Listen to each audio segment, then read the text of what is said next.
할렐루야. 네, 오늘도 주님의 말씀을 사모하셔서 주님의 전에 나오신 여러분들을 주님의 이름으로 환영하고 축복합니다. 오늘은 본문에 기록되어 있는 회막에 대해서 함께 살펴보면서 기도의 자리를 지켜가는 성도의 삶에 대해 살펴보려고 합니다. 모두들 오늘 말씀을 통해 나의 기도의 자리, 나의 회막은 어디인지를 살펴보고 깨닫고 그곳에서 주님과의 깊은 교제를 시작으로 다른 어떤 것도 아닌 주님만이 주실 수 있는 힘과 능력으로 맡겨진 삶을, 맡겨진 사명을 잘 감당하며 살아가시기를 주님의 이름으로 소망합니다.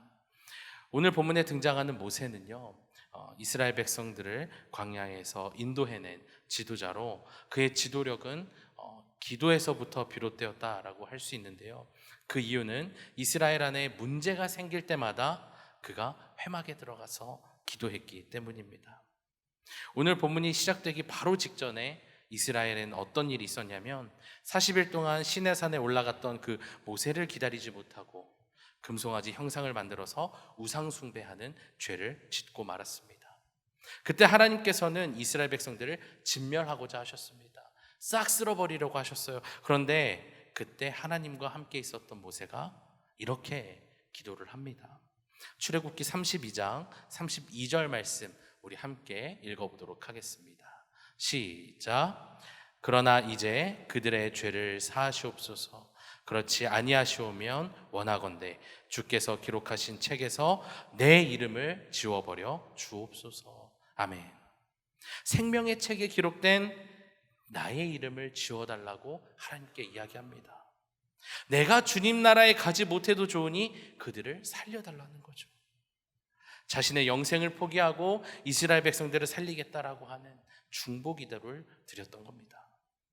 그리고 놀랍게도 하나님께서는 수많은 이들이 이 우상 숭배라고 하는 큰 죄를 지었음에도 불구하고 이 모세 한 사람의 기도에, 그 한 사람의 중보에 당신의 마음을 바꾸시고 용서를 허락하십니다. 하나님께서 그렇게 하실 수 있었던 데는 여러 가지가 있겠지만 이 모세가 때마다 회막에서 하나님과 교제해왔기 때문이라고 저는 생각합니다. 그렇다면 도대체 회막이 어떤 곳이기에 하나님께서 자신의 뜻을 바꾸셨을까? 오늘 본문 7절 말씀을 우리 다시 함께 읽어보도록 하겠습니다. 7절 말씀입니다. 시작. 모세가 항상 장막을 취하여 진 밖에 쳐서 진과 멀리 떠나게 하고 회막이라 이름하니 여호와를 앙모하는 자는 다 진 바깥 회막으로 나아가며. 아멘. 오늘 본문의 내용을 통해서 우리가 짐작할 수 있는 것처럼 이 회막이라고 하는 것은 하나님을 만나는 장소입니다. 자, 그런데 종종 우리가 성경을 읽다가 보면 회막과 성막을 헷갈려 하기도 하는데요, 오늘 본문에 모세가 세웠던 이 회막이라고 하는 것은 성막과는 분명히 다릅니다. 본문을 잘 보면 그 차이를 분명히 알 수가 있는데요, 먼저 성막이라고 하는 것은 거대한 장막으로 만들어졌습니다. 그 안에는요 부속물들도 많았습니다. 그래서 레위 자손들이 전문적인 방법으로 장막을 설치하고 해체하고 해야 하는, 말 그대로 집합급으로 움직여야 했던 그런 것이 이제 성막이었습니다. 자, 그런데 회막은요 모세 한 사람이, 모세 한 가정이 쉽게 설치하고 운반할 수 있을 정도의 작은 사이즈로 성막이 항상 이스라엘 백성이 거하는 진의 중심에 설치된 것과 달리 이 회막은 진 바깥에 설치되었다는 겁니다. 그리고 앞서 이야기한 커다란 장막으로 구성되었던 성막은 하나님의 백성들 다수를 위한 공간이었기 때문에 공적인 장소였지만 이 회막이라고 하는 것은 모세 개인만의 어떤 사적인 공간과도 같았다는 겁니다. 그래서 모세는 회막을 이스라엘 백성들이 거주하는 진 바깥 조용한 곳에 일부러 설치했던 겁니다. 내가 다른 이들로부터 방해받지 않고 온전히 하나님과 1대1로 만날 수 있도록 그렇게 해둔 것이 회막이라고 하는 것이죠.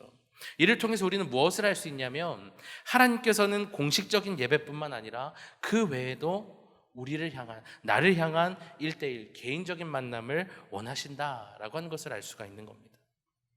그래서 제가 오늘 말씀을 준비하면서 개인적으로 내가 특별히 하나님을 만나고 관계했던 그런 시간과 장소들이 있었는지 한번 생각을 해봤습니다. 이제 그동안 여러 교회들에서 이제 사역을 하면서 그곳마다 제가 어떤 기도의 자리를 마련했다라고 한다면 그 중에서도 기억에 남는 곳은 특히 신학교 다니던 시절에 긴 시간을 보냈던 동아리실이 저한테 기억에 크게 남아 있더라고요. 학교 수업이 시작되기 전에 아침 일찍 모여서 묵상을 나누는 모임이 있었는데 그곳에 남들보다 조금 더 일찍 도착해서 기도하고 찬양했던 그 시간들이 떠올랐습니다. 그곳은요, 저에게 있어서 그냥 일반 예배실과는, 교회 예배실과는 다른 개인적인 기도의 공간, 그곳 하나님과 나와의 친밀한 관계가 만들어지는 제 나름대로 구별된 장소였습니다. 혹시 오늘 이곳에 모인 여러분들에게도 그러한 장소가 있으십니까? 바쁜 일상에서 벗어나서 잠시지만 하나님과 친밀하고 개인적인 그 만남을 만들어가는 그 거룩한 장소 말이죠. 그곳에서 하나님의 말씀과 음성을 듣고 묵상하고 내 삶을 돌아보며 나의 모든 것을 그 아뢰는 곳, 그곳이 바로 나의 회막이라고 하는 것이죠. 그래서 회막은요, 예배에서는 또 느낄 수 없는 하나님과의 깊은 교제의 자리, 만남의 자리라고 하는 것입니다. 그렇다면 우리는 그곳에서 무엇을 어떻게 해야 하는가? 그냥 늘 하던 대로 그냥 예배를 하면 되는가? 제가 이 질문을 드리는 이유는요, 예배의 자리, 기도의 자리가 내 삶에 있어 정말 중요한 순간에 이루어지는 어떤 만남과도 같다라고 생각해 보자는 겁니다. 예를 들어서 내가 취업하기 위해서 회사의 면접 자리에서 면접관을 만났을 때, 또 내가 결혼할 때가 되어서 어떤 상대를 만나게 되었을 때, 소개받는 자리라고 생각했을 때 어떻게 할 거냐라는 겁니다. 그 만남의 자리에서 내 마음대로 마구잡이로 한다라고 하면 어떻게 될까요? 회사에는 취직할 수도 없을 것이고 그 상대방에게서는 낙점을 받아서 만남을 이어가지 못하겠죠. 내 삶에 있어 정말 중요한 자리에서 만난 상대방에게 우리는 잘 보이기 위해 애쓸 겁니다. 그리고 처음엔 더 열심히 할 거예요. 왜냐하면 첫인상이 중요하기 때문에.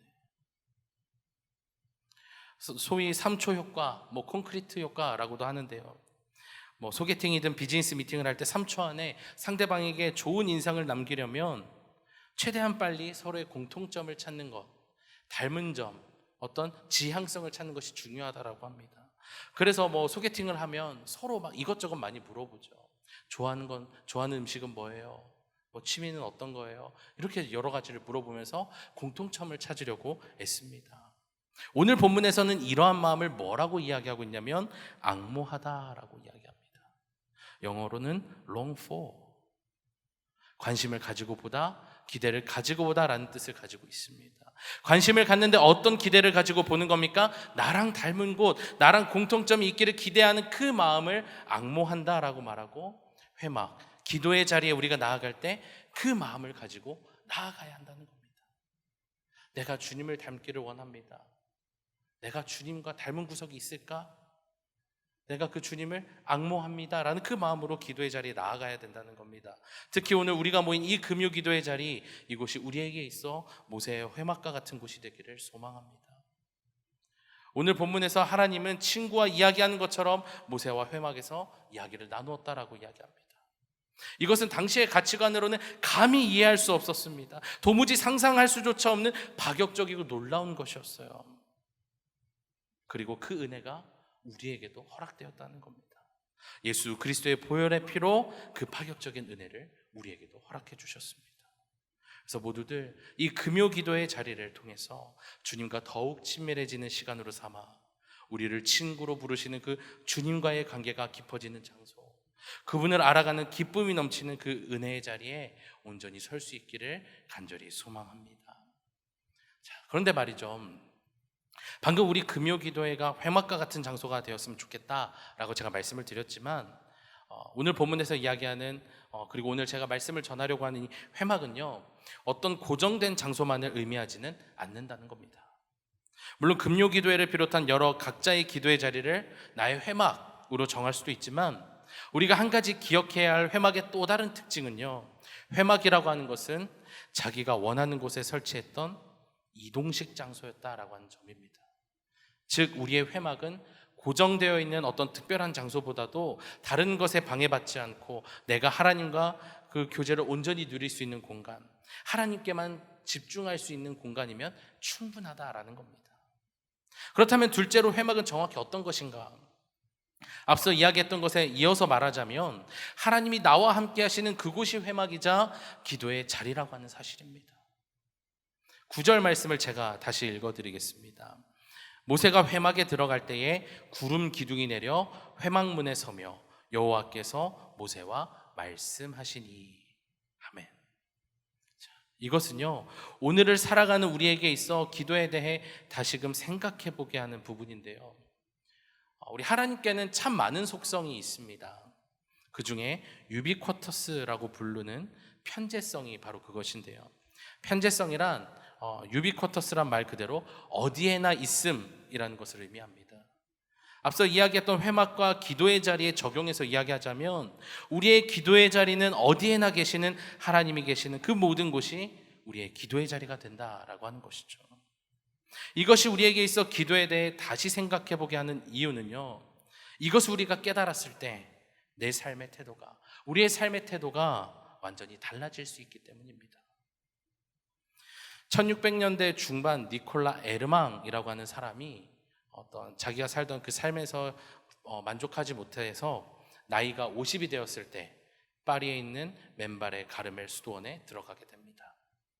그는 가르멜 회의 평신도 형제로 가입을 하게 되는데, 수도원에서 그가 맡았던 일은 뭐냐면 누군가를 가르치거나 말씀을 전하거나 성경 공부를 인도하는 그런 것이 아니었습니다. 주방 일이었어요. 수도사들을 위해서 밥을 하고 또 빨래를 하고 말 그대로 잡부와 같은 역할을 맡았습니다. 4년 동안 그는 맡겨진 일을 별로 좋아하지 않았습니다. 그래서 그냥 대충 하고 그리고 쉬었다가 또 누가 뭐라고 하면 하고 그렇게 4년을 보내왔습니다. 그러다가 이 삶에 대해서 또 다시 후회를 하고 어떻게 하면 내가 이 안에서 기쁨을 누릴 수 있을까를 고민하다가 기본으로 돌아가자, 하나님을 사랑하는 것에 내 삶의 초점을 온전히 두자라고 이제 결심을 했고, 그때부터 하나님이 다른 특별한 때에만 나와 함께 하시는 것이 아니라 내가 무언가를 잘했을 때, 내가 성경을 읽을 때에만, 찬송을 할 때만이 아니라 내가 살아가는 모든 순간에 나와 함께 하시는구나, 내가 하는 모든 일에 임재하시는구나 라는 것을 믿으면서 나 자신에게 맡겨졌던 일, 주방일 속에서 기쁨을 발견하기 시작했다는 겁니다. 그렇게 그 누구도 기뻐하지 않았던 그 주방일, 가장 천하고 환영받지 못했던 그 일에서 새로운 의미를 담아내기 시작하자 그의 표정과 그의 삶이 달라지기 시작하는 거예요. 그래서 수도원 안에서 어떻게 이 사람이 이렇게 변했는가 궁금해서 이 사람을 찾기 시작하는 겁니다. 오히려 수도승들이 그에게 더 배움을 느끼는 거예요. 그래서 그는 그 가르멜 수도원 안에서 선한 영향력을 끼쳤고 자신이 태어난 로렌 지방의 이름을 딴 로렌스 형제라고 불리게 되었습니다. 그 후에 그는 보몽에 있는 수도원장과의 대화를 요약한 내용과 서신 15편을 엮었던 하나님의 임재 연습이라고 하는 책을 통해서 사후에도 큰 영향을 지금까지도 끼치고 있습니다. 당시 이 로렌스 형제가 깨달았던 것 중 하나는요, 하나님은 모든 일에 임재하신다라는 것이었습니다. 저 역시도 이것을 어느 날 한번 깨달았던 적이 있는데, 언제였냐면 자전거를 타다가 깨달았어요. 아시겠지만 자전거를 타다 보면요, 평소 똑같이 내가 페달을 밟고 있는데도 힘이 들 때가 있습니다. 단순히 내 체력이나 컨디션의 문제가 아니라 뭐 때문일까요? 맞바람이 불 때. 맞바람이 불면요, 타보신 분들은 잘 아실 거예요. 평소대로 밟아도, 아무리 더 밟아도 평소처럼 속도가 안 나요. 우리의 삶, 우리의 신앙생활도 그래요. 맞바람이 불면 아무리 내가 노력하려고 해도 잘 되지 않아요. 자, 그런데 반대로요, 조금만 페달을 밟아도 잘 나가는 때가 있어요. 뭔가 걱정이 될 만큼, 이래도 되나 될 만큼 내 삶이, 나의 믿음이 쑥쑥 자라는 것 같은 때가 있습니다. 그때가 언제일까요? 반대로 내 등 뒤에서 바람이 불 때, 그런 거죠. 자, 아까 얘기했던 것처럼 우리의 삶, 우리의 신앙생활도 그래요. 흔들리지 않고 굳건할 때가 있고요. 약간만 건드렸는데도 내 삶이 온전히 뒤집어질 만큼 쉽게 흔들릴 때가 있습니다. 그런데 우리가 기억해야 할 것은요, 그때마다 하나님은 항상 내 곁에 있었다라는 사실이에요. 그래서 때로는 하나님이 나의 신앙생활에 있어서, 내 삶에 있어서 맞바람처럼 느껴질 때도 있어요. 아, 주님 왜 이러십니까? 이건 아니지 않나요? 라고 외칠 때가 있어요. 그런데요, 처음에는 그 맞바람처럼 느껴졌던 그 바람이 반환점을 돌아올 때 내 등 뒤를 밀어주는 바람이 되는 것처럼 하나님은 우리와 언제 어디서든지 나와 함께 하시고 우리의 힘이 되어주신다는 겁니다. 그래서 오늘 보면 9절의 말씀처럼 모세가 회막에 들어갈 때 구름 기둥이 내려 하나님께서 그와 함께 하심을 나타내었던 것처럼 주님을 마음에 모신 우리가 어디를 가든지 그곳에는 주님이 계시고 그 모든 곳이 회막이 될 수 있는 것입니다. 그래서 우리는 나의 기도의 자리가 어디인지를 찾고 구별하는 것도 중요하지만 그보다도 내가 있는 그곳을, 주님이 나와 함께 하시는 그곳을 기도의 자리로 만들어 가는 것이 중요하다라는 겁니다. 이를 위해 우리 모두 코람데오, 내가 언제 어디서든지 나와 함께 하신 그 하나님 앞에 내가 서 있음을 기억하면서 그 자리에서 기도가 끊이지 않도록 기도를 이어갈 수 있기를 소망합니다. 그리고 오늘 이어지는 11절 말씀을 보면 여호수아가 등장을 합니다. 눈의 아들 젊은 수종자 여호수아는 회막을 떠나지 아니하니라. 마지막 세 번째로 이렇게 여호수아와 같이 회막을 지키는 자, 기도의 자리를 이어가는 자에게는 하나님의 놀라우신 능력을 입고 하나님께서 맡기신 일을 온전히 감당할 수 있게 됩니다. 사무엘상 3장 1절부터 3절까지의 말씀을 우리가 천천히 함께 또 읽어보도록 하겠습니다. 시작. 아이 사무엘이 엘리 앞에서 여호와를 섬길 때에는 여호와의 말씀이 희귀하여 이상이 흔히 보이지 않았더라. 엘리의 눈이 점점 어두워 가서 잘 보지 못하는 그때에 그가 자기 처소에 누웠고 하나님의 등불은 아직 꺼지지 아니하였으며 사무엘은 하나님의 궤에 있는 여호와의 전 안에 누웠더니. 아멘. 엘리 제사장 시대에 하나님의 말씀이 잘 들리지 않았습니다. 이상이 흔히 보이지 않았어요. 엘리의 어떤 영적 지도력이 약해졌기 때문에 하나님의 일하심이 느껴지지 않았습니다. 그런데 사무엘은 여호와의 전에서 하나님의 음성을 뚜렷이 듣게 됩니다. 엘리는 제대로 듣지 못했는데 어떻게 사무엘은 들었을까요? 이러한 차이가 나타난 데에는요, 그 부르심 이후의 태도에서 우리는 볼 수가 있습니다. 엘리는요, 그 부르심 이후에 자기 처소에 누웠던 반면 사무엘은 여호와의 전에 누웠다는 겁니다. 자기 침대에 눕지 않았어요. 무슨 얘기입니까? 사무엘은요, 기도의 자리를 벗어나지 않고 그곳에서 하나님을 기다렸다라는 거예요. 이렇게 기도의 자리를 이어가는 이에게는 하나님께서 놀라운 능력을 주실 뿐만 아니라 그 능력과 함께 하나님의 일을 감당하게 합니다. 그래서 사무엘은 나중에 하나님께서 크게 세 가지의 역할을 감당하게 하시는데요, 먼저 이스라엘의 마지막 사사로서 왕국 시대를 연결하는 다리의 역할을 맡게 됩니다. 또 이후에 이스라엘 영적 대각성 운동인 제1차 미스바 집회를 열어서 우상 숭배했던 이스라엘 백성들이 회개하고 하나님께 돌아오게 하는 역할을 또 감당하게 됩니다. 그리고 마지막으로 이스라엘 왕에게 기름을 붓는 그 은혜의 자리를 감당하며 하나님의 은혜를 온전히 누렸습니다.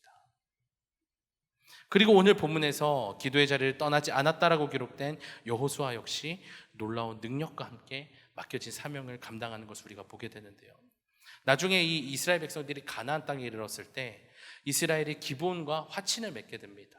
이것을 못마땅하게 여겼던 이 아모리 연합군이 쳐들어오게 되는데, 그때 여호수아는요, 하나님 말씀에 순종하여 이들을 멸절시키기 위해서 기도를 하는데 해와 달을 붙잡아 달라는 기도를 합니다. 여호수아 10장 12절 말씀 우리 함께 같이 읽어보도록 하겠습니다. 시작. 여호와께서 아모리 사람을 이스라엘 자손에게 넘겨주시던 날에 여호수아가